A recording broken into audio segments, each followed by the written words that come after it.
நம்ம நிதி வாழ்க்கையில அடிக்கடி வர்ற ஒரு பெரிய கேள்வி இதுதான். கையில கொஞ்சம் எக்ஸ்ட்ரா பணம் இருக்கு. அதை வச்சு ஹோம் லோனை சீக்கிரம் அடைக்கலாமா, இல்ல அதை எங்கேயாவது இன்வெஸ்ட் பண்ணலாமா? இது வெறும் கணக்கு பாக்குற விஷயம் இல்ல. ஒரு பக்கம் கணிதம் என்ன சொல்லுதுன்னு நம்ம மூளை யோசிக்கும். இன்னொரு பக்கம் எது நிம்மதியை கொடுக்கும்னு நம்ம மனசு சொல்லும். வாங்க இந்த ரெண்டு பக்கத்தையும் ஆழமா அலசி பார்த்து உங்களுக்கு எது சரியான பாதைன்னு கண்டுபிடிக்கலாம். சும்மா ஒரு நிமிஷம் யோசிச்சு பாருங்களேன். ஒவ்வொரு மாசமும் உங்க கையில ஒரு குறிப்பிட்ட தொகை மிச்சமாகுது. அதை என்ன பண்ணுவீங்க? அப்பாடா, முதல்ல இந்த கடனை அடைச்சு முடிச்சிட்டா நிம்மதி அப்படின்னு தோணுதா? இல்ல இந்த பணத்தை வேலை செய்ய வச்சு இன்னும் கொஞ்சம் சம்பாதிக்கலாமேன்னு தோணுதா? இந்த ஒரு கேள்விதான் நம்மளோட இந்த முழு விவாதத்தோட மையப்புள்ளியே. சரி, முதல்ல லாஜிக்கலா யோசிப்போம். அதாவது முழுக்க முழுக்க நம்பர்ஸ் என்ன சொல்லுது, கணக்குப்படி எது லாபம்னு பாப்போம். அந்த எக்ஸ்ட்ரா பணத்தை முதலீடு செஞ்சா என்ன நடக்கும்? வாங்க பாக்கலாம். இத இன்னும் தெளிவா புரிஞ்சுக பீட்டா ஷேர்ஸ் கொடுத்திருக்கிற ஒரு பொதுவான உதாரணத்தை எடுத்துக்கலாம். உங்களுக்கு 30 வருஷத்துக்கு 6.18% வட்டியில ஒரு பெரிய ஹோம் லோன் இருக்குன்னு வச்சுப்போம். இப்ப நீங்க மாசம் மாசம் கூடுதலா ஒரு $500 கட்டுறீங்க. ஒருவேளை இத கடனுக்கு கட்டாம பங்கு சந்தையில முதலீடு செய்றீங்கன்னு வச்சுக்கலாம். அதுல இருந்து சராசரியா 7.2% வருமானம் வருது. இப்ப கணக்கு எப்படி மாறும்? அப்போ நம்ம முன்னாடி ரெண்டே ஆப்ஷன் தான் இருக்கு. ஒன்னு, கடனை அடைச்சு 6.18% வட்டியை மிச்சப்படுத்தலாம். இதுக்கு எந்த வரியும் கிடையாது. இது ஒரு கேரண்டியான ரிட்டர்ன். இன்னொன்னு, அதே பணத்தை இன்வெஸ்ட் பண்ணி சராசரியா 7.2% வருமானம் பார்க்கலாம். இது பார்க்க கொஞ்சம் அதிகமா தெரியுது. ஆனா இதுக்கு எந்த கேரண்டியும் கிடையாது. இதுதான் இங்க இருக்கிற முக்கியமான ட்ரேட் ஆஃப். சரி, 30 வருஷம் கழிச்சு என்ன ஆகும்னு நினைக்கிறீங்க? அந்த மாசாந்தர 500 ரூபாவை நீங்க தொடர்ந்து முதலீடு செஞ்சுக்கிட்டே வந்தா உங்க போர்ட்ஃபோலியோவோட மதிப்பு நம்ப முடியாத அளவுக்கு $500,000 மேல வளர்ந்திருக்கும். இது எவ்வளோ பெரிய தொகை! சோ நீங்க வெறும் எண்களை மட்டும் பாத்தீங்கன்னா முதலீடு செய்யறதுதான் அப்பட்டமான வெற்றி மாதிரி தெரியும். ஆக கணக்கு புத்தகத்தை மட்டும் புரட்டி பார்த்தா பதில் ரொம்ப ரொம்ப சிம்பிள். நீண்ட காலத்துல அதிக வருமானம் கொடுக்கற முதலீடு தான் ஜெயிக்குது. ஆனா வாழ்க்கை வெறும் கணக்கு புத்தகம் இல்லையே, அங்கதான் அசல் விஷயமே இருக்கு. இப்போ கதையோட அடுத்த பகுதிக்கு வருவோம். இங்க எண்களை விட உணர்ச்சிகளுக்கு தான் அதிக முக்கியத்துவம். கடன் இல்லாத ஒரு வாழ்க்கையோட மதிப்பை பத்தி பேசலாம். அதாவது அந்த மன அமைதியோட சக்திய பத்தி. இந்த ஜீரோதா மேற்கோள் விஷயத்த ரொம்ப அழகா சொல்லுது இல்லையா? சில நேரங்கள்ல சிறந்த நிதி முடிவுங்கிறது அதிகமா பணம் சம்பாதிக்கிறது கிடையாது, ராத்திரியில நிம்மதியா தூங்க வைக்கிறது தான்.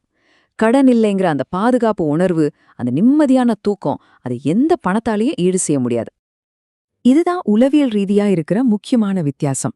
ஸ்டாக் மார்க்கெட்ல கிடைக்கிற ரிட்டர்ன்கிறது ஒரு வாய்ப்பு, ஒரு பாசிபிலிட்டி. அது ஒருபோதும் ஒரு வாக்குறுதி இல்ல. ஆனா நீங்க கடனை அடைக்கும்போது சேமிக்கிற வட்டி இருக்குல்ல, அது 100% உண்மையானது, உறுதியானது. நீங்க கட்டுற ஒவ்வொரு எக்ஸ்ட்ரா ரூபாயும் உங்க கடன் சுமையை குறைக்குதுங்கிற அந்த நிம்மதி, அது நிஜமானது. அது மட்டும் இல்லாம சந்தைய யாராலையும் கணிக்க முடியாது. இத தொடக்கப்புள்ளி சார்புன்னு சொல்வாங்க. அதாவது நீங்க எப்ப முதலீடு செய்ய ஆரம்பிக்கிறீங்கன்றது ரொம்ப ரொம்ப முக்கியம். உதாரணமா 2008 நிதி நெருக்கடிக்கு முன்னாடி முதலீடு செஞ்சிருந்தீங்கன்னா 15 வருஷம் கழிச்சு உங்க பணம் ஓரளவுக்கு தான் வளர்ந்திருக்கும். ஆனா ஒரே ஒரு வருஷம் கழிச்சு சந்தை சரிஞ்சப்ப முதலீடு செஞ்சிருந்தீங்கன்னா உங்க வருமானம் 2 மடங்குக்கு மேல போயிருக்கும். பாருங்க, ஒரே பணம் ஒரே காலம், ஆனா ஆரம்பிக்கிற நேரம் மாறினதால எவ்ளோ பெரிய வித்தியாசம். இப்போ ரெடிட்ல இருந்து ஒரு முக்கியமான கருத்து வருது. பணப்புழக்க ஆபத்து, அதாவது லிக்விடிட்டி ரிஸ்க். நீங்க கடனுக்காக கட்டுற கூடுதல் பணம் உங்க வீட்டு மேல ஒரு முதலீடா மாறிடும், சரிதான். ஆனா ஒரு அவசரத்துக்கு அந்த பணத்தை உடனே எடுக்க முடியுமா? முடியாது. அதுதான் இங்க இருக்கிற சிக்கல். ஆனா நீங்க செஞ்ச முதலீடுகளை தேவைப்பட்டா வித்து பணமாக்கிக்க முடியும். இந்த ஒரு முக்கியமான வித்தியாசம்தான் பலரையும் கடனை அடைக்கிறத விட முதலீடு செய்ய தூண்டுது. நாம மன அமைதின்னு சொல்றோம்ல, அது வெறும் ஒரு வார்த்தை இல்ல. அதுக்கு பின்னாடி ஒரு அறிவியல் இருக்கு. நம்ம தலையில இருக்கிற கடன் நம்ம மூளையை எப்படி பாதிக்குது, நம்ம யோசிக்கிற திறனையே எப்படி குறைக்குதுன்னு இப்ப பாப்போம். ஆமா, தொடர்ச்சியா கடன் பத்தின கவலையில இருக்கிறது வெறும் மன அழுத்தம் மட்டும் கிடையாது. அது நம்ம யோசிக்கிற திறனையே மழுங்கெடுத்து விடும் அப்படின்னு ஆய்வுகள் சொல்லுது. அது நம்ம மூளைக்கு ஒரு பெரிய பாரமா இருக்கு. ஆராய்ச்சியாளர்கள் இதை ஒரு அருமையான வார்த்தையில சொல்றாங்க. மனச்சுமை வரி, அதாவது பேண்ட்விட்த் டாக்ஸ். யோசிச்சு பாருங்க, நம்ம கம்ப்யூட்டர்ல ஒரே நேரத்துல நிறைய டேப் ஓபன் பண்ணி வச்சா சிஸ்டம் எப்படி ஸ்லோ ஆகுமோ அதே மாதிரிதான் கடன் பத்தின கவலைகள் நம்ம மனசோட பேண்ட்விட்த்தை எடுத்துக்குது. இதனால மத்த முக்கியமான விஷயங்கள்ல கவனம் செலுத்தவோ நல்ல முடிவுகள் எடுக்கவோ முடியாம ரொம்ப கஷ்டப்படுறோம். 2019 நடந்த ஒரு ஆய்வு இத ரொம்ப தெளிவா காட்டுது. கடன்ல இருந்து விடுபட்டவங்களோட அறிவாற்றல் செயல்பாடு நல்லா மேம்பட்டுச்சு. அவங்களோட பதட்டம் 11% குறைஞ்சுது. முக்கியமா பொறுமையற்ற, அதாவது உடனடி பலனை மட்டும் எதிர்பார்க்கிற முடிவுகளை எடுப்பது 10% குறைஞ்சுது. அவங்களால நல்ல நீண்ட கால முடிவுகளை எடுக்க முடிஞ்சுது. அந்த ஆய்வோட ரொம்ப ஆச்சரியமான கண்டுபிடிப்பு இதுதான். ஒருத்தருக்கு 1 மாச சம்பளத்தை பணமா குடுக்கறதால கிடைக்கிற மன நிம்மதியும் அவரோட ஒரே ஒரு கடன் கணக்க முழுசா அடைக்கிறதால கிடைக்கிற மன நிம்மதியும் கிட்டத்தட்ட ஒண்ணுதானே கண்டுபிடிச்சாங்க. இதுல இருந்து என்ன தெரியுது? கடன் தொகையை விட நம்ம கிட்ட எத்தனை கடன் இருக்குங்கிற எண்ணிக்கை கூட நம்ம மனசுல ஒரு பெரிய பாரமா இருக்கு. இதுவரைக்கும் நம்ம கணிதத்தை பார்த்தோம், உளவியலை பார்த்தோம், அதுக்கு பின்னால இருக்கிற அறிவியலையும் பார்த்தோம். இப்போ இது எல்லாத்தையும் ஒன்னா சேர்த்து உங்களுக்கான சரியான பதிலை கண்டுபிடிக்கிறது எப்படின்னு பாப்போம். இந்த முழு விவாதத்தோட முக்கியமான சாராம்சம் இதுதான். இதுல எல்லாருக்கும் பொருந்துற மாதிரி ஒரே ஒரு சரியான பதில் கிடையவே கிடையாது.